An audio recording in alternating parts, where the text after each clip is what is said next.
1984. Book 1. Chapter 1. Summary.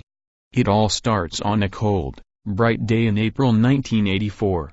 At 1 p.m., Winston Smith, a small, frail man of 39 years, drags himself home for lunch at his apartment on the 7th floor of the Victory Mansions. The face of Big Brother, the leader of the party and a heavily mustached and ruggedly handsome man of about 45, appears on giant, colorful posters everywhere in Airstrip 1, Oceania.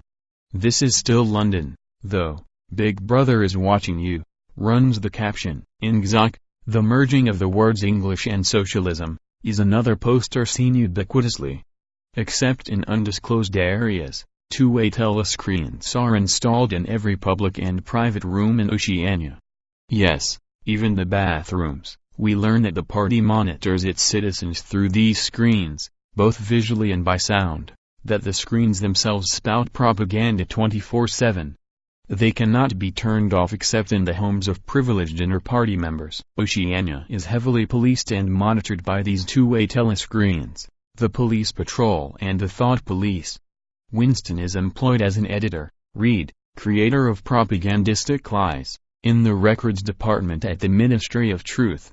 About a kilometer, (0.62 miles), away from his apartment, from his window, Winston sees the four governing branches of the party: the Ministry of Truth, which deals with historical records; the Ministry of Peace, which wages war; the Ministry of Love, which is basically the White House; and the Ministry of Plenty, which plans economic shortages.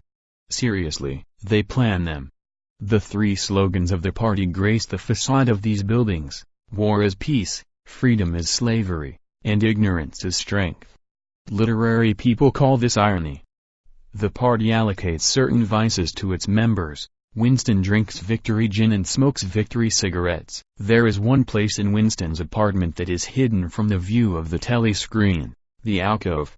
Winston starts writing a diary in the alcove.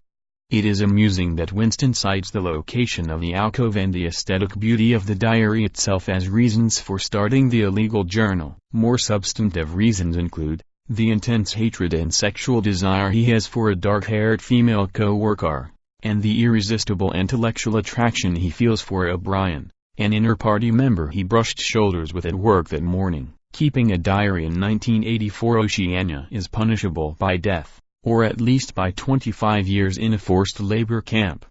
Winston has a varicose ulcer above his right ankle that itches and gets inflamed often.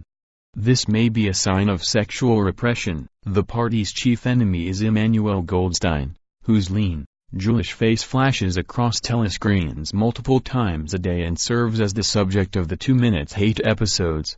Even before he ever wrote down with Big Brother, Winston knew that he was going to die a painful death. Why? Thought crime. Thinking about doing something wrong is not allowed.